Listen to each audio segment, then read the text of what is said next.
بات جو ہے یہ لفافہ کی اگر تھوڑی سی ہم اپنی ثقافت کے حوالے سے دیکھا جائے تو ہم شادیوں میں جاتے ہیں، کسی کے جیب میں جو ہے نا ایک لفافہ ڈال دیتے ہیں، دولہا کے جیب میں یا اس کے والد کے جیب میں یا بھائی کے جیب میں، تو یہ ایک اچھا ایک کلچر تھا، اس میں ایک رضاکارانہ طور پہ لوگ دیتے تھے، لفافہ کوئی زبردستی کسی کے اوپر نہیں ڈالتا. تو یہ چیزیں جو ہے ان کو نیگیٹو کر کے پیش کیا گیا. تو اس حوالے سے اگر اوورآل دیکھا جائے تو میڈیا کا بہت مثبت کردار ہے سوسائٹی میں. میں سمجھتا ہوں کہ اگر میڈیا نہ ہو پوری دنیا میں تو جتنے بھی سماج دشمن عناصر ہیں وہ ان لوگوں کو جو ہے اس طرح کی زندگی نہ گزارنے دیں جس طرح یہ لوگ زندگی گزار رہے ہیں. ٹھیک ہے، اس وقت بھی بہت ساری سوسائٹیوں میں میڈیا پہ پابندیاں آئے ہیں، مگر اس کے باوجود بھی میڈیا کو جو آزادی حاصل ہے اس میں رہتے ہوئے وہ اپنا بہت اچھا کردار ادا کر رہے ہیں. بالکل. آپ کی بات کو میں آگے بڑھاتے ہوئے بات کروں گا کہ بات رشوت کی یا لفافے کی نہیں ہے، بات یہ ہے کہ جس سوسائٹی میں ہم رہ رہے ہیں اس سوسائٹی کی ثقافت کیا ہے. یہاں پہ کسی کو غلط کام کے لیے یا اچھے کام کے لیے پیسے آفر کرنا ہے روٹین کی بات ہے. بالکل یہ بات ہے. تو اس پہ آپ کسی بھی سوسائٹی کے کسی ایک سیگمنٹ پہ الزام نہیں لگا سکتے کہ جی فلاں پیسے لے کے غلط کام کرتا ہے یا فلاں غلط کام کر رہا ہے. جہاں پہ پوری اوورآل سوسائٹی خراب ہو تو اس کا فرد ٹھیک نہیں ہو سکتا. بالکل. فرد جب ٹھیک ہوتا ہے تو اس کے بعد سوسائٹی ٹھیک ہوتی ہے، کیونکہ اجتماعیت ہماری تب غلط ہے جب فرد ٹھیک نہیں. تو اس میں اوورآل جو ہے اجتماعی طور پہ ہم اپنے اپنی جگہ میں کسی نہ کسی جگہ میں کوئی غلط کام کر رہے ہوتے ہیں. بالکل. اس میں اگر ہم میڈیا کا کردار دیکھیں تو میڈیا کو ہم باقی اداروں کے ساتھ کمپیئر کر کے دیکھیں. بالکل، کیونکہ میڈیا جو ہے نا چیز کو گہرائی میں جانتا ہے. کوئی انسان جو ہے نا مطلب کوئی بھی شعبہ ہے وہ کبھی بھی کوئی چیز مطلب گہرائی میں جا کے اس طرح نہیں کرتا ہے جیسا ایک میڈیا کرتا ہے. وہ گہرائی میں جا کے چیز کو اسٹڈی کرتا ہے. باقی سارے اداروں کی اپنی ایک ڈومین ہوتی ہے. جیسے ایک ڈاکٹر ہے، اس کے پاس کوئی بندہ آئے گا، رسید لے گا، فیس دے کے اس کی طے شدہ ایک فیس ہوتی ہے. اس کے بعد جو ہے اس نے ہاتھ لگایا، چیک کیا، بالکل اب اس کو وہ بیماری ہے یا نہیں ہے، مگر اس نے ٹیسٹ لکھ کے دے دیا، اس کی ٹیسٹ کی فیس ادا کی، اس کے بعد اس نے دوائی لکھ کے دے دی. وہ ٹھیک ہوتا ہے یا نہیں ہوتا، مگر وہ فیس اپنی وصول کر لیتا ہے. مگر میڈیا کا یہ کام نہیں ہے. میڈیا کے پاس میرے پاس ایک بندہ آیا، وہ کہتا ہے جی میرے گھر پہ فلاں باثر آدمی اس نے قبضہ کر لیا. اب میں یہ نہیں دیکھتا کہ جی یہ بندہ کتنا باثر ہے، اس کے خلاف خبر چلانے کے بعد ہو سکتا ہے مجھے کورٹس میں جو ہے نا وہ لوگ گھسیٹیں، میں کورٹ میں کیس کرنے پڑیں، مجھے دفاع کرنا پڑے اپنا، مجھے تک عزت کا میرے خلاف دعویٰ کریں. مگر میں اس بندے کو بٹھاتا ہوں، اس کی فوٹو لیتا ہوں، اسے ڈیٹیل لیتا ہوں، اپنے اخبارات کو، اپنے ٹی وی چینل اس کی رپورٹ بھیج دیتا ہوں. اور دوسرے دن وہ اخبار میں خبر آتی ہے، ایکشن ہوتا ہے، تھانہ یا پولیس اس پہ FIR کاٹتی ہے. بعض دفعہ جرگوں پہ معاملات چلے جاتے ہیں، وہ خیر آپس میں بیٹھ کے ختم کر لیتے ہیں. مگر میڈیا کا یہ جو کردار ہے اس کو ہم فیس کے ساتھ لنک نہیں کرتے. ٹھیک ہے، جو لوگ پریس کانفرنس کرتے ہیں، وہ اشتہارات دیتے ہیں، وہ پیمنٹ کرتے ہیں، مگر باقی جو غریب لوگ آتے ہیں ان سے کوئی ڈیمانڈ نہیں کی جاتی. تو یہ میڈیا کا ایک مثبت پہلو ہے کہ اس میں باقی شعبوں کی طرح یہ نہیں ہے. جس طرح آپ نے کچھ عرصہ پہلے دیکھا ہوگا کہ ایک غریب آدمی تھا، اس کی بیٹی بیمار تھی، اس کو بخار ہوا اور ایک پرائیویٹ اسپتال میں لے کے گئے تو انہوں نے کہا جی 15 لاکھ روپے آپ لوگ دیں اور لاش لے کے جائیں. وہ بچی وہاں پہ فوت ہو گئی تھی، تو انہوں نے جب تک وہ پیسے پورے کر کے نہیں دیے اس وقت اس کی لاش نہیں اٹھانی تھی. ٹھیک ہے، بالکل. تو یہ دیکھیں کہ وہ لوگ جو ہیں، اب ڈاکٹر جو ہے وہ جو سرکاری ڈاکٹر ہیں وہ سرکار گورنمنٹ سے فیس تنخواہ بھی لیتے ہیں. جو پرائیویٹ ہیں وہ بھی لاکھوں میں لے رہے ہیں، بلکہ کروڑوں روپے کما رہے ہیں ماہانہ. آپ دیکھیں ان کے اثاثے دیکھ لیں. مگر دوسری طرف ہم میڈیا کے ورکرز کو دیکھیں تو میڈیا کا ورکر آپ کو سوائے چند جو اینکرز ہیں پرانے جو ہیں ان کو چھوڑ کے باقی سارے غریب لوگ ملیں. بعض تو بیچارے ایسے ہیں جن کے گھر میں جو ہے نا 3 وقت کا جو ہے بچوں کو کھانا نصیب بھی نہیں ہوتا. اب میڈیا کے جتنے لوگ بھی ہیں وہ عموماً اکثریت ان کی غریب ہے. اس کی بنیادی وجہ یہی ہے کہ اس میں ان کو ایک منفی پہلو تو دیکھا جاتا ہے مگر اس کا مثبت پہلو نہیں دیکھا جاتا. بالکل. کہ میڈیا کے دیکھیں ہماری بھی فیملی ہے، ہمارے بھی خاندان ہیں، ہماری بھی اور لوگوں کی طرح ہی انسان ہیں، ہماری بھی ضروریات ہیں.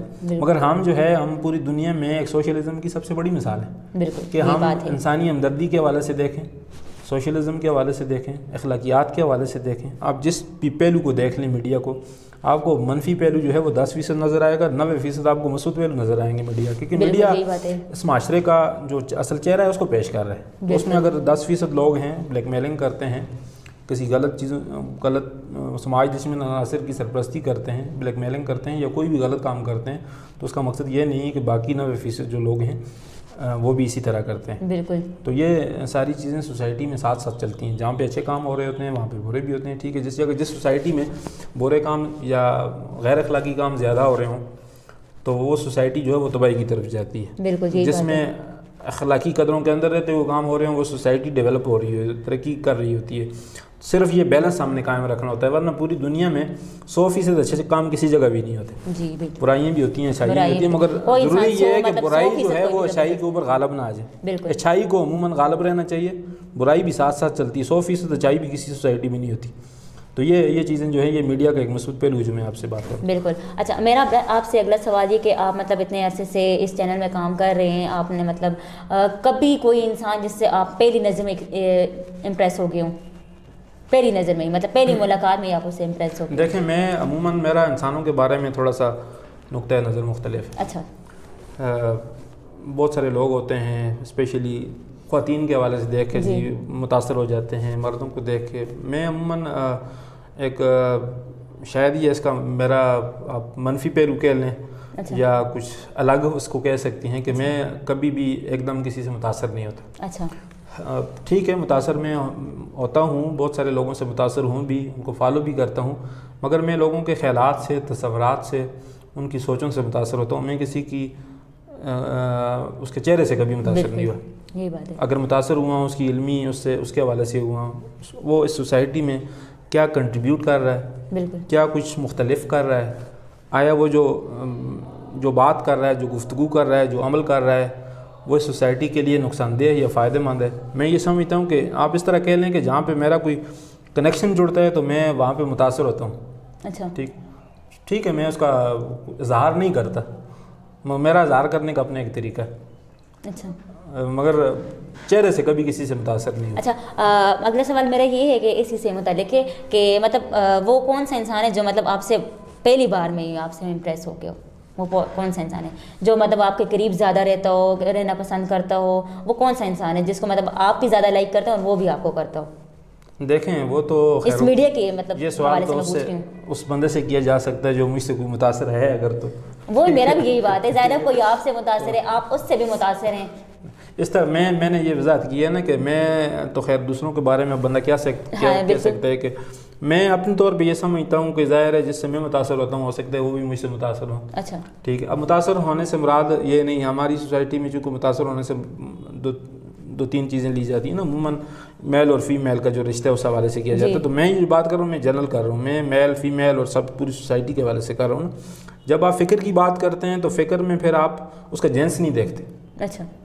اس اچھی فکر کا اگر ٹرانسجنڈر ہے، اچھی فکر کی فیمیل ہے، اچھی فکر کا میل ہے، وہ سارے آ جاتے ہیں. ٹھیک ہے. ہماری سوسائٹی میں تو عموماً جب بھی ہم دوستوں کی محفل میں بات کرتے ہیں تو متاثر ہونے کی بات جو ہے وہ مرد اور عورت کے درمیان کی جاتی ہے. کوئی مرد سے متاثر ہوتا ہوا یا عورت سے متاثر ہوتی ہوئی، یا کوئی مرد جو ہے وہ ٹرانسجنڈر سے متاثر ہوتا ہوا دکھائی نہیں دیتا. مگر میں کہہ رہا ہوں کہ جب آپ فکر کی بات کرتے ہیں تو فکر تو انسانوں کے یہ تین جو جینڈر ہیں، تین جنس ہیں نا، اس کو ہم تھرڈ جینڈر کہتے ہیں یا ٹرانسجنڈر کہتے ہیں، مرد، عورت اور خواجہ سرا.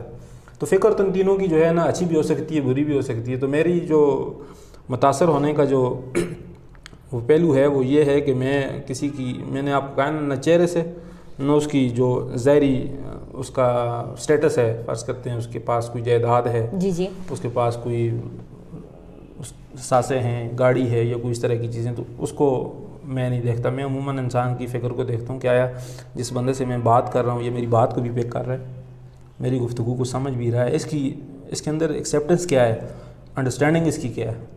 تو جس بندے کی انڈرسٹینڈنگ مجھ سے میچ کر جائے میں اس سے متاثر ہوتا ہوں. بالکل ٹھیک ہے، صحیح ہے. اچھا میرا آپ سے اگلا سوال یہ کہ آپ مطلب یہاں تک کون سے ہیں، آپ نے آج تک اپنی لائف میں سب سے زیادہ کس کو فالو کیے؟ مطلب ظاہر ہے آپ نے کسی کو فالو کیا، کسی کی سوچ کو پڑھا، آپ کے مائنڈ میں اس کے مطابق اپنی سوچ آئی، تب ہی آپ یہاں تک کس طرح پہنچے. آپ کی کامیابی کے پیچھے کیا کوئی اور بھی تھا؟ دیکھیں میں اگر اپنی تعلیمی حوالے سے اگر آپ بات کر رہی ہیں تو میں نے بہت سارے لوگوں کو فالو کیا ہے. اچھا. میں شروع میں بچپن میں جاوید چودھری کو بہت پڑھتا تھا. اچھا. جاوید چودھری ہمارے پاکستان کا ایک بڑا نام ہے، سینئر صحافی ہیں، بڑی اچھی سٹوری لکھتے ہیں وہ، ان کی سٹوری سے میں بہت متاثر ہوا تھا. ان دنوں میں یہ سمجھتا تھا کہ پاکستان میں سب سے اچھا لائق انسان اور پڑھا لکھا یہی آدمی. پھر اس کے بعد جب میں تھوڑا میچور ہوتا گیا، تھوڑی سی اپنی جو ہے نا تعلیمی سلسلہ میں نے آگے بڑھایا تو باقی لوگوں سے بھی میں ملتا گیا. اچھا. مثلا ان کو پڑھتا رہا ہوں. میں بہت سارے لوگوں کو پڑھتا ہوں. پڑھنے کے حوالے سے میں جو ہے نا مثلا میں اپنے بارے میں بتاؤں کہ میں کسی کو چھوڑتا نہیں ہوں. اچھا. ٹھیک ہے، میں سب کو پڑھتا ہوں، مگر اس میں سے چند لوگ ہیں جن کو میں سمجھتا ہوں کہ شاید میں ان کو فالو کر رہا ہوں یا میری انڈرسٹینڈنگ کے مطابق جو ہے نا وہ ان کی ڈائریکشن جو ہے وہ ٹھیک ہے. اس میں مثال دے دیتا ہوں آپ کو. میں جاوید چودھری کے بعد جو ہے میں وجاہت مسعود صاحب کو میں پڑھتا رہا ہوں. عرفان صدیقی صاحب کو میں نے بہت عرصہ پڑھا ہے. ان کی جو ہے نا وہ جو اردو جس کو ادبی اردو ہوتی ہے نا وہ مجھے بہت وہ کرتی تھی نا, اس نے مجھے بہت متاثر کیا. عرفان صدیقی صاحب جو ہیں جو نوائے وقت میں لکھتے تھے. اور ٹھیک ہے وہ اپنے حوالے سے ان کی باقی ساری گفتگو سے یا جو ان کا نقطہ نظر تھا ان سے میں وہ نہیں کرتا تھا اتفاق, مگر ان کی اردو مجھے متاثر کرتی تھی. اس کی اردو بڑی ادبی ہوتی تھی. اس سے وجاہت مسعود صاحب کو میں فالو کرتا رہا ہوں, اب بھی کرتا ہوں, پڑھتا ہوں.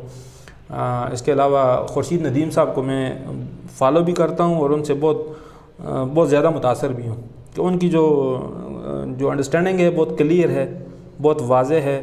اور میں یہ سمجھتا ہوں کہ کوئی بھی اگر سیاسیات کا طالب علم ہے یا سماجیات کا ہے, اگر وہ خورشید ندیم صاحب کو نہیں پڑھتا تو میں سمجھتا ہوں کہ اس نے کچھ نہیں پڑھا ہوگا. یہ تو کالم نگار ہیں. باقی جو لکھی ہوئی ہسٹری اس میں جو سب سے زیادہ جس کا فین ہوں, جس کو فالو کرتا ہوں, وہ ڈاکٹر مبارک علی ہیں. ان کی جتنی بکس بھی آئی ہیں وہ میں نے پڑھی ہیں, اور ایک دفعہ نہیں پڑھی, میں نے بہت دفعہ پڑھی ہیں. بار بار میں پڑھتا ہوں. صحیح ہے, مطلب آپ کو پڑھنے میں مزہ آتا تھا ان کی بکس جو ہیں. ان کی ڈاکٹر مبارک علی کو پڑھنے کے بعد مجھے جو ہے نا ہسٹری کا ایک نیا زاویہ میرے سامنے آیا. مجھے چیزوں کو سمجھنے کی, انہیں پڑھنے کی, انہیں پرکھنے کی میری جو ہے نا وہ سوچ بدلی, اور میں نے چیزوں کو مختلف نظر سے دیکھنا شروع کیا. ڈاکٹر مبارک علی. اس کے علاوہ میں نے سماجی حوالے سے علی عباس جلال پوری کو پڑھا ہے. ان کی تھوڑا لکھنے کا سٹائل تھوڑا مشکل ہے. پرانی اردو وہ استعمال کرتے ہیں, ادبی اردو استعمال کرتے ہیں, مگر بڑا اچھا کلیئر ان کی انڈرسٹینڈنگ ہے. اس کے ساتھ ساتھ جو ہے میں نے جو جن لوگوں بہت سارے لوگ پڑھے ہیں مزاحی حوالے سے, میں اس کو ڈاکٹر یونس بٹ کو پڑھا ہے میں نے. پنجابی میں اور اردو میں بہت اچھی, جو ہم سب امید سے ہیں جو پروگرام لکھتے ہیں جو پہ, ان کو میں پڑھتا رہا ہوں. بڑی اچھی وہ ایسے مزاح ان کی بہت اچھی ہے. اور ہسٹری کے حوالے سے انٹرنیشنل جو لکھاری ہیں, انگلش کے لکھاری ہیں, ان کو بھی بہت پڑھا ہے. خاص کر کے جو نئی بکس آتی ہیں جیسے اسٹیفن پیکون ہے, آئیڈیا آف پاکستان اس نے لکھی ہے. ابھی دی فیوچر آف پاکستان اس کی بک آئی ہے. ابھی تو نہیں آئی ہے, 2012 میں آئی ہے. 5 سال کا تجزیہ تھا پاکستان کے بارے میں. ابھی 3-4 بکس ہیں میری وہ مطالعہ میں ہیں.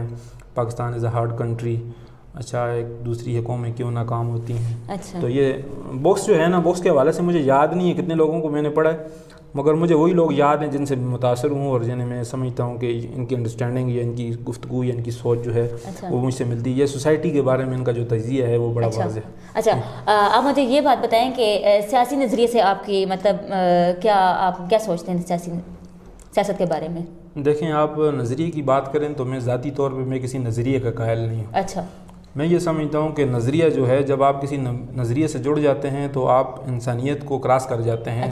پھر آپ ایک اپنے وہ جو, چونکہ نظریہ ایک گروہ کا نام ہوتا ہے, ظاہر ہے نظریے کو انسان فالو کرتے ہیں, تو وہ انسانوں کا جو گروہ ہوتا ہے وہ اپنے نظریے سے جو دوسرے لوگ ہوتے ہیں ان سے نفرت کرتا ہے, ان پہ تشدد کرنے کو آمادہ ہوتا ہے, مارتا پیٹتا ہے, ان کا استحصال کرتا ہے, اپنے علاوہ دوسروں کو غلط سمجھ رہا ہوتا ہے, یا تو ان کو اپنی طرف لانے کی بات کر رہا ہوتا ہے یا ان سے دور جانے کی بات کر رہا ہوتا ہے.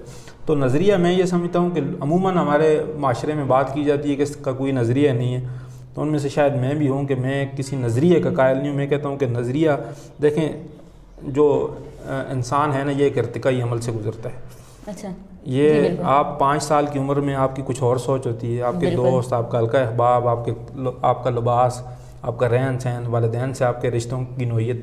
10 سال میں آپ کے یہ سارے رشتے بدل جاتے ہیں. ٹھیک ہے, والدین وہی رہتے ہیں, پڑوسی بھی وہی رہتے ہوں گے, مگر آپ کا جو سوچنے کا انداز ہے وہ بدل جاتا ہے. 15 اور 20 سال میں آپ جاتے ہیں تو آپ کے رشتے, 25 سال میں آپ جا کے والدین کو آپ علیحدہ چھوڑ دیتے ہیں, بیوی کو لے کے علیحدہ ہو جاتے ہیں, یا بیوی خامند کو لے کے علیحدہ ہو جاتی ہے. تو یہ آپ کی سوچ جو ہے یہ بدلتی رہتی ہے. تو یہ نظریہ کے حوالے سے میں یہ کہوں گا کہ انسانوں کا کوئی اصول ہونے چاہیے, نظریہ نہیں ہونا چاہیے. بالکل یہی بات ہے. اچھا ناظرین, آپ نے دیکھا ہوگا کہ ہمارا معاشرہ ایسے کہ وہ مطلب میڈیا میں جانے پہ لوگوں کا اعتراض وغیرہ کرتے. تو سر آپ یہ بتائیں کہ آپ جب میڈیا میں آئے فرسٹ ٹائم تو آپ نے کیا مطلب کس طرح کوئی آپ کے خلاف کھڑا ہوا کہ آپ نے مطلب مشکلات میں آ کے یہ جو ہے تو اس ٹائم تک آپ یہاں تک پہنچے ہیں؟ میڈیا پہ جانے پہ اعتراض تو نہیں کرتے, بہرحال میڈیا میں جو خبریں دیتے ہیں ان پہ اعتراض ہوتے ہیں لوگوں کا. جس طرح میرے میڈیا پہ آنے پہ شاید میری فیملی میں سے تو کسی نے اعتراض نہیں کیا, چونکہ میں مرد ہوں عورتوں پہ اعتراض کرتے ہیں، مردوں پہ شاید اتنا اعتراض نہیں ہوتا، مگر اس کے بعد جو ہے گلے شکوے ہوتے ہیں، کسی کے خلاف خبر لگ کی ہے، کسی نے بھائی کو گلہ دے دیا، کسی نے والد کو دے دیا، کسی نے والدہ کو دے دیا، کسی نے دوست کو دے دیا، تو مطلب گھر والے جو ہے تو جس اخبار کے ساتھ، جس ٹی وی چینل کے ساتھ میں اس کے ایڈیٹر تک کوئی پہنچ گیا، کوئی مالک تک پہنچ گیا، یہ باتیں ہوتی ہیں۔ یہ چونکہ سوسائٹی کا جب بھی ہم کسی بھی طاقت کو چیلنج کرتے ہیں، پاور کو چیلنج کرتے ہیں نا، یہ پوری دنیا کا ایک اصول ہے، تو پاور ریئیکٹ کرتی ہے پھر وہ واپس، وہ پھر آپ کے اندر کتنی وہ کہتے ہیں کہ آپ کی ٹانگوں میں کتنا سانس ہے کہ آپ اس جو پاور جب ریئیکٹ کرے گی تو آپ اس کو کتنا برداشت کر سکتے ہیں یا کتنا فیس کر سکتے ہیں۔ اب میڈیا میں اگر آپ جا کے اگر آپ پاور کے ریئیکشن کو اگر فیس نہیں کر سکتے تو پھر میرے خیال میں آپ کو میڈیا پہ نہیں جانا چاہیے۔ اب میڈیا میں دو طرح کے لوگ ہوتے ہیں، ایک اپنے اصولوں پہ کاربند رہتے ہیں، ایک وہ ہوتے ہیں جو جب ریئیکشن اس طرف سے آتا ہے تو ان کے ساتھ چلے جاتے ہیں، وقتی طور پہ فائدہ مل جاتا ہے، ان کے ساتھ جڑ جاتے ہیں، ان کے مفادات کے لیے کام کرتے ہیں، مگر وہ صافت نہیں کر رہے ہوتے۔ بالکل، وہ اپنے جس کو ویسٹڈ انٹرسٹ کہتے ہیں کہ ذاتی نوعیت کے مفادات جو ہے حل کر لیے اور اپنا تعلق بنا لیا۔ میں ایک مثال دوں، ہمارے لوکل علاقوں میں جس طرح ڈسٹرکٹ کی سطح پہ جو اخبارات کے یا ٹی وی چینل کے ساتھ ہم لوگ جو نمائندے ہوتے ہیں، ان کی پہلی کوشش یہ ہوتی ہے کہ تھانے کا SHO جو ہے اس کے ساتھ ذرا تعلقات اچھے ہوں، کہ میں تھانے میں جاؤں، ذرا اٹھ کے مل لے، ذرا فون کر لے مجھے، کوئی بیٹ افسر وغیرہ ہو گیا، کوئی DFC ہو گیا، سلام کر لے، ذرا لوگوں کے سامنے نام لے کے پکار لے۔ تو یا کسی کی گاڑی کا کوئی چلان کرنا ہے تو ٹریفک والے کو فون کر لیا، یا اپنی گاڑی ہے تو آگے میڈیا کا پریس لکھ لیا تو وہ چلان نہیں کرے گا، ذرا دعا سلام کر کے نکل جائے گا۔ ہاں بالکل۔ تو یہاں پہ میڈیا کی یہی سوچ ہوتی ہے عموماً جو اضلاع ہوتے ہیں ان میں۔ ویسے میڈیا سے بالا تر ہے بہت، میڈیا کا جو صحافت جو ہے وہ ایک بڑا ایک مشن ہے، اور اس میں یہ چیزیں بالکل سطحی ہوتی ہیں۔ ان کو میرے خیال میں جو لوگ سینئر جرنلسٹ ہیں، جو لوگ جو صحافت کو سمجھتے ہیں، ان کے لیے ان چیزوں کی کوئی حیثیت نہیں ہوتی۔ اچھا، میری بات سنیں سب سے پہلے کہ دیکھیں ہمارے معاشرے میں رشوت کا معمول بہت زیادہ ہے، ہر جگہ پر ہے، لیکن آپ نے مطلب کبھی لائف میں اتنے ٹائم میں کیا آپ نے کبھی کسی کو اپنی آنکھوں سے یوں رشوت دیتے ہوئے یا لیتے ہوئے دیکھے جو آپ نے مطلب بالکل موقع پہ پکڑو؟ دیکھیں، ہم نے جو میڈیا کا کام ہے وہ بیسیکلی میڈیا تھانے دار نہیں ہوتا، نہیں حوالدار ہوتا ہے، مطلب تھانے دار کے حوالے سے میں بات نہیں کر رہی، ویسے آپ کی آنکھوں کے سامنے کبھی اس طرح ہوا؟ بہت دفعہ اچھا، فرسٹ ٹائم کب ہوا، کچھ یاد ہے آپ کو اس بارے میں؟ دیکھیں، ہم نے بات پھر وہی آ جاتی ہے نا کہ رشوت سے مراد کیا ہے۔ رشوت سرکاری اداروں میں لی جاتی ہے، ویسے عام طور پہ پرائیویٹ لوگ بھی ایک دوسرے کو دیتے ہیں، کوئی کام کرتے ہیں، مگر اس کو رشوت نہیں کہا جاتا۔ رشوت عموماً اس چیز کو کہا جاتا ہے جو کسی سرکاری اہلکار سے کوئی کام نکالنے کے بدلے بالکل یہی بات ہے، یہی رشوت ہے۔ دیکھنے کے کیا ہے، بہت سارے کاموں میں ہم خود پیسے دے کے کام کرواتے ہیں۔ اچھا، اس کی وجہ یہ ہے کہ سوسائٹی جو ہے اس کے اندر ایک چیزیں جو جب بطور کلچر اپنا لی جائیں نا، اچھا، بطور ثقافت اپنا لی جائیں تو وہ چیزیں ان کے بغیر آپ چل نہیں سکتے۔ میں آپ کو ایک مثال دیتا ہوں۔ اب کوہستان میں اگر ایک لڑکی ہے نا، وہ راستے میں چلتے ہوئے ایک مرد کی طرف دیکھ لے یا دیکھ کر ہنس دے تو ان دونوں کو گولی مار دی جاتی ہے۔ بالکل، اب ہنسنے پہ کسی کو گولی مارنی چاہیے؟ نہیں، بالکل بھی نہیں، مگر مار رہے ہیں، وہ انسان کی جان لے لیتے ہیں ایک مسکراہٹ پہ۔ اب یہ چیز غلط ہے، یہ ٹھیک ہے، مگر ثقافت ہے ہماری، وہ ہمیں جو ہے وہ جو لوگ مارتے ہیں اس پوری سوسائٹی اس کو عزت کی نگاہ سے دیکھتی ہے، اور جو قتل ہو جاتے ہیں ان کا جنازہ بھی نہیں پڑھتے۔ تو یہ جو سوسائٹی ہے اس میں آپ اس کی ثقافت کو دیکھنا ہوتا ہے کہ یہ ثقافت ہے کیا ہے۔ تو رشوت جو ہے یہ ہماری ثقافت کا حصہ بن چکی ہے۔ اب اس میں رشوت یہی نہیں ہے کہ کوئی پولیس والا لیتا ہے، پدیانتی یہی نہیں ہے کہ کوئی پٹواری جو ہے وہ کسی سے پیسے لے کے غلط کام کر رہا ہے۔ اصل میں آپ اگر گہرائی میں جا کے دیکھیں تو ہماری سوسائٹی میں ہر انسان جو ہے نا اپنے لیول پہ اپنے حصے کی بددیانتی میں جو ہے نا ماہر ہے، کسی نہ کسی حد تک وہ کر رہے ہیں۔ ایک استاد ہے، وہ سرکار سے تنخواہ لے رہا ہے اور وہ اسکول جانے کے بجائے وہ 4 مہینے تبلیغی جماعت پہ چلے جاتا ہے۔ اب پیسے تو اس کو بچوں کو پڑھانے کے لیے دیے ہیں، مگر وہ کہتا ہے، اب سوسائٹی کہتی ہے جی استاد سے نہ مجھ اچھا ہے، بچوں کو بھلے نہ پڑھاوے مگر 4 مہینے لا کے آگے۔ تو یہ چیزیں یہ بھی بددیانتی میں آتی، مگر اس کو تو کوئی برا نہیں کہتا۔ اصل میں چیزوں کے رشوت کے بارے میں یا بددیانتی کے بارے میں یا اس طرح کی چیزوں کے بارے میں ہمارے تصورات ہی جو ہیں وہ ٹھیک نہیں ہیں، ہماری چیزیں کلیئر نہیں ہیں کہ کون سی چیز غلط ہے کون سی چیز ٹھیک ہے۔ تو یہ میرے خیال میں کوئی نئی بات نہیں ہے۔ رشوت لیتے ہوئے دیکھے ہیں، رشوت لینے والوں کے پہ FIR بھی کروائی ہیں ہم نے۔ بالکل، کچھ ایسے مواقع ہیں جہاں پہ زبردستی دے کے کام کروایا، کوئی ایسے مواقع ہیں جہاں پہ لڑ کے FIR بھی کروائی ہے۔ تو یہ مختلف نوعیت ہوتی ہے، مختلف مواقع ہوتے ہیں، ان کو دیکھنا پڑتا ہے۔ کوئی مطلب ایسا دوست آپ کو لائف میں ملے جو ابھی تک ہر مصیبت میں آپ کے ساتھ کھڑو، مطلب کبھی بھی اس نے آپ کو کبھی کسی جگہ پہ اکیلا نہ چھوڑو؟ دیکھیں دوستی کا مطلب یہ تو نہیں ہے کہ بندہ کہ وہ ان کو دوست تو وہی ہوتے ہیں جو مصیبت میں کام آئے نا. دیکھیں ہر انسان کی اپنی مجبوری ہوتی ہیں. میرے اوپر ایک کوئی حادثہ ہوا ہے تو ہو سکتا ہے میرا جو دوست ہے وہ بھی کسی مصیبت میں پھنسا ہوا ہے, مگر میں بیسیکلی میں یار باش قسم کا آدمی ہوں, دوستی رکھنے کا قائل ہوں. اچھا آپ گپ شپی سے اس طرح سے صحیح ٹھیک ہے. 2020 سے میں 2000 سے لے کر 2020 تک یہ 20 سال ہو گئے. مثلا میری جو پروفیشنل لائف کی میں بات کروں تو میری جو اسکول کے لائف کے جو دوست تھے وہ بھی دوست ہیں. مجھے آپ جو ہے نا دوستی کے حوالے سے چپکو کہہ سکتے ہیں کہ ہم کوئی کسی کے ساتھ جوڑ گئے تو چھوڑنا نہیں ہے, جس کو چھوڑ دیا پھر جوڑنا بھی نہیں. بالکل یہی بات ہے, یہ بھی ایک منفی اس کو آپ کہہ لیں. مگر یہ کہ میں عموماً دوستی کا قائل ہوں. دوست ہونے چاہیے. جس بندے کے یار دوست نہیں ہیں, جس کے رشتے نہیں ہیں, جس کے تعلق نہیں ہیں, وہ کوئی انسان نہیں ہے. ٹھیک ہے, آپ کی دوستیاں, آپ کے رشتے, آپ کے تعلق, آپ کا سوشل اثاثہ ہوتے ہیں. آپ کا سوشل جو ہے نا یہ ریسورسز ہیں آپ کے. تو جانوروں سے آپ کو کوئی چیز اگر مختلف کرتی ہے تو وہ آپ کے یہ سوشل ریسورسز ہیں جو آپ کو مختلف کرتے ہیں. ایک اس کی ریوڑ کی شکل میں جانور بھی رہتے ہیں, بالکل یہ بات ہے, نیچرلی ان کے اندر ہے. مگر انسان کی انسان کے جو رشتے ہوتے ہیں, یہ دوستی اصل میں بیسیکلی یہ ایک بڑا خوبصورت لفظ ہے اور خوبصورت رشتہ ہے. اس کو ہم غلط اس میں دیکھتے ہیں کہ اب کوئی لڑکی اگر کہہ دے اپنے والدین کو کہ فلاں میرا دوست. اب کراچی میں لڑکیاں جو ہے وہ کہتی ہیں میرا یہ دوست آیا ہوا ہے, وہاں پہ کوئی برا نہیں مناتا, مگر ہمارے علاقے میں کہہ دے کہ میرا دوست ہے اس کو گولی مار دے. تو یہ ہے کہ یہ چونکہ الفاظ کو جو مفہوم ہے ان کے اوپر بھی اجارہ داری ہے کہ کہاں راولپنڈی میں جو لفظ میں بول رہا ہوں اس کو لوگ کس معنوں میں لیں گے, کوستان میں جو بول رہا ہوں وہ کس معنوں میں لیا جائے گا, بلوچستان میں جو بول رہا ہوں کس معنوں میں, مطلب الگ الگ لوگوں کی اپنی اپنی سوچ وہ ہوتی ہے. اس لیے دوستی جو ہے نا, دوستی کے پاکستان میں 1000 رنگ ہیں. کراچی میں جو دوستی ہے وہ یہاں پہ دشمنی ہے. ظاہر ہے دوستی کی وجہ سے کوئی نہیں مارتا, دشمنی کی وجہ سے مارتے ہیں. بالکل. تو جو آپ کا اسلام آباد میں جو رشتہ خوبصورت ہے وہ یہاں پہ بدصورت ہے. بالکل. تو یہ جو رشتوں کا جو تعلق ہے جو یہ مختلف جگہوں میں یہ اس کی نوعیت بھی مختلف ہے نا, کہ آپ کا فیملی بیک گراؤنڈ, آپ کا قبائلی بیک گراؤنڈ, یہ سارا جو پس منظر ہے آپ کا یہ ویری کرتا ہے نا کہ سوسائٹی آپ کو جو رشتہ آپ نے اپنایا ہوا ہے اس رشتے کو اس علاقے میں, اس قبائل میں, اس خاندان میں کس نظر سے دیکھا جاتا ہے. اچھا آپ کا مطلب بچپن کیسا گزرے, اچھا گزرا, کہاں پہ گزرا, کیسے گزرا؟ دیکھیں بچپن تو ہر کسی کا خوبصورت ہوتا ہے. ٹھیک ہے, اس میں مسائل بھی ہوتے ہیں, پریشانیاں بھی ہوتی ہیں, مشکلات بھی ہوتی ہیں, مصیبتیں بھی ہوتی ہیں, مگر بچپن کو ویسے ماضی کو ویسے ہم اس لیے خوبصورت کہتے ہیں کہ ماضی گزر چکا ہوتا ہے نا. عموماً ماضی جو ہے وہ مشکلات سے گزرتا ہے انسان کا, مگر ماضی جو ہے اس لیے خوبصورت ہوتا ہے کہ اس میں بندے کے اوپر ذمہ داریاں نہیں ہوتی ہیں. بندہ اپنی زندگی میں اپنی لائف میں مگن رہتا ہے, اس کو کوئی ذمہ داری کا احساس نہیں ہوتا, کچھ گلے شکوے, کچھ پریشانیاں, کچھ خوف خطرات نہیں ہوتے. تو وہ اس لیے کہتے ہیں کہ جو بچپن کی بچکانہ جو زندگی ہوتی ہے نا وہ بندہ یک طرفہ گزارتا ہے. بالکل, مطلب بچوں سے کوئی غلطی ہو جائے تو ماں باپ کہتے ہیں بچے جی چھوڑ دو. تو وہ یہ ساری چیزیں جو ہے بچپن ویسے ہوتا ہے خوبصورت ہے, مگر ضروری نہیں کہ ہر کسی کا بچپن اچھا گزرا ہو. جو بچے گاڑیوں والوں کے ساتھ ورکشاپوں میں کام کرتے ہیں ان پہ تشدد بھی ہوتا ہے, جنسی بھی جسمانی بھی تشدد ہوتا ہے والدین کی طرف سے.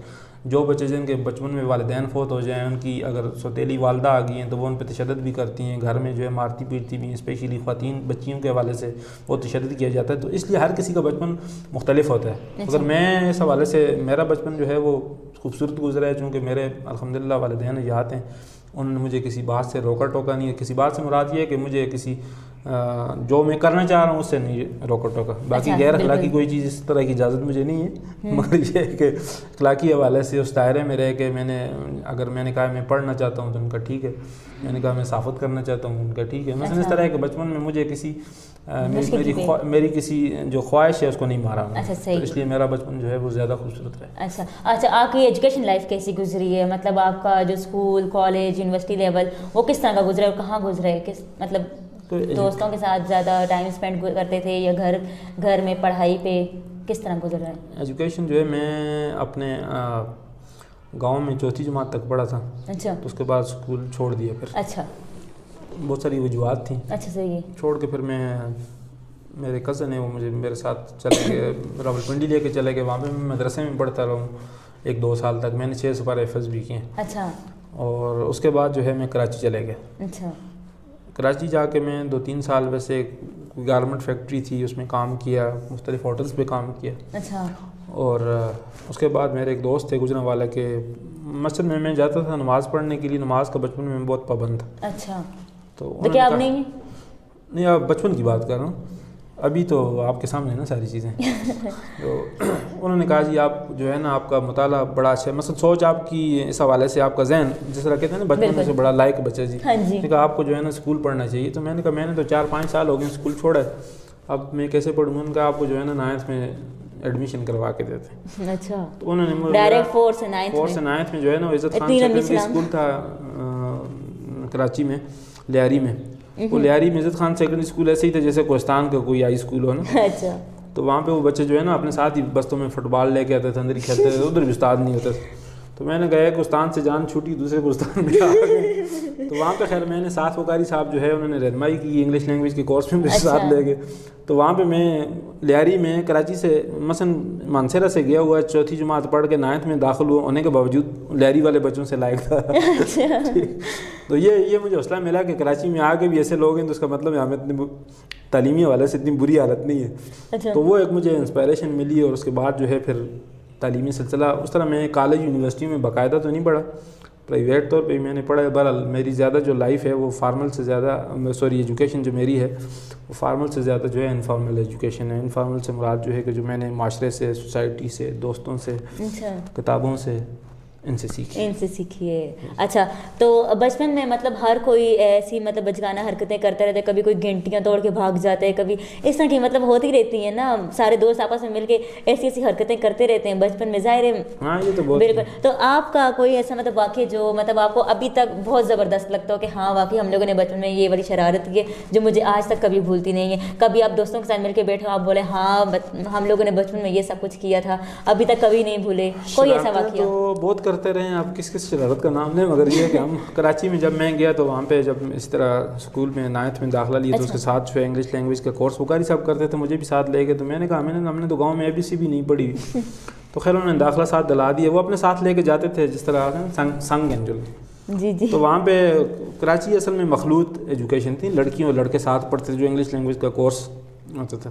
وہاں پہ ہم بہت زیادہ شرارتیں کرتے تھے. وہاں پہ ایک لڑکی تھی وانیہ عباس اس کا نام تھا, اس کا جسم بھی بڑا ہیوی اور ایلکشی سے تعلق تھا, اس کا رنگ بھی تھوڑا کالا سا, ڈراونی سی. تو وہ اس کو لڑکے زیادہ چھیڑتے رہتے تھے. سوچیں ابھی وہ آپ کو دیکھ رہی ہو تو وہ تو بولے کہ ٹی وی کے اندر گھس کے. وہ جو ہے وہ بڑی تھی, خیر ہمارے سے ہم تو چھوٹے تھے. اچھا. تو ایک دن جیسے ہی ہماری وہ 1 گھنٹے کی کلاس ہوتی تھی, اس میں 5 منٹ سر لیٹ آتا تھا, اور پہلے مثلا 5 منٹ پہ کلاس شروع ہوتی تھی تو 55 منٹ پہ جو ہے نا چھٹی ہو جاتی تھی. 5 منٹ ہمیں دیتے تھے کہ آپ باہر بالکونی میں بیٹھ کے اور ایک دوسرے کے ساتھ انگریزی میں گفتگو کریں نا. اچھا. تو وہاں پہ کولر رکھا ہوا تھا, تو پانی کا ٹیبل پہ نا, تو سارے وہ گرمی کے دن ہوتے تھے تو ہم سارے جا کے جس طرح وہ بیڑ بکریاں اکٹھے نہیں ہو جاتی پانی پہ, تو وہاں پہ سارے لڑکیاں بھی اور لڑکے بھی اکٹھے ہو جاتے تھے. اس دن کسی نے کیا کہ وہ ٹیبل جو تھا وہ کلاس میں کوئی بچے زیادہ ہو گئے تو اٹھا کے لے کے تو کولر نیچے رکھ دیا نا. اچھا. تو وہ لڑکیاں آئیں تو ان دنوں میں کراچی میں یہ جو 20 نمبر بس اور اس طرح کی وہ بسوں کے نمبر ہیں نا, اس میں 2.5 روپے کرایہ ہوتا تھا نا, اس کے پاس کھلی چینج ہوتی تھی نا, وہ رکھی ہوتی تھی ان کے پاس. تو وہ نیچے ٹیبل سے کولر جو ہے پانی کا نیچے فرش پہ رکھا ہوا تھا, وہ پانی بھرنے کے لیے نیچے ہی تو اس کے کہیں چوانیاں ٹھانیاں ڈلی ہوئی تھی, وہ نیچے گر گئی نا. ایک دفعہ اس نے اٹھائی ہیں, اس کو اٹھانے کے لیے جب نیچے ہوئی تو پیچھے سے 3-4 اور گری, وہ اٹھائیں تو پھر گری. تو ہم دوست ساتھ بیٹھے ہوئے تھے, میرا ایک دوست تھا کراچی کا, سجاد نام تھا. تو میں نے اس پہ آواز کسی نا, میں نے کہا کون سے چوک میں بیٹھتے ہو بھائی, چوانی اٹھانی زیادہ تر مانگنے والوں کے پاس ہوتی ہے. تو اس لڑکی نے اٹھ کے اس کو منہ پہ بارہ دیا, پیچھے ہٹ گیا, مجھے پتا تھا شرارتیں میں بہت کر رہا ہوں. ابھی آپ کو سمجھ آ گئی کہ ہاں اگلی باری میری آنے والی سے پہلے میں بھاگ جاؤں. اس نے میری طرف اشارہ کیا, اس نے کہا یہ تو شریف آدمی ہے. اس سے مجھے پتہ لگا کہ شریف ہونا جو ہے, شریف ہونے کے بجائے جو ہے شریف دیکھنا بڑا ضروری ہوتا ہے نا. اچھا ناظرین, اگر آپ کو مطلب اس طرح کی کوئی شرارت وغیرہ اگر یاد آتی تو آپ ہمیں پلیز کمنٹ میں لکھ کے بتائیے گا. تو اور میرے خیال میں یہ باتیں کافی ہو گئی, اتنی زیادہ بھی لوگوں کو بتانی چاہیے تاکہ آپ کی کمزوری بن جائے. جی, یہ تھے ہمارے صحافی شیر افضل صاحب جن سے آپ کی آج ملاقات ہوئی, اور آپ ہم جو ہے تو اگلے پروگرام میں آپ کو نئی شخصیت کے ساتھ ملیں گے. اس کے ساتھ اوکے, اللہ حافظ.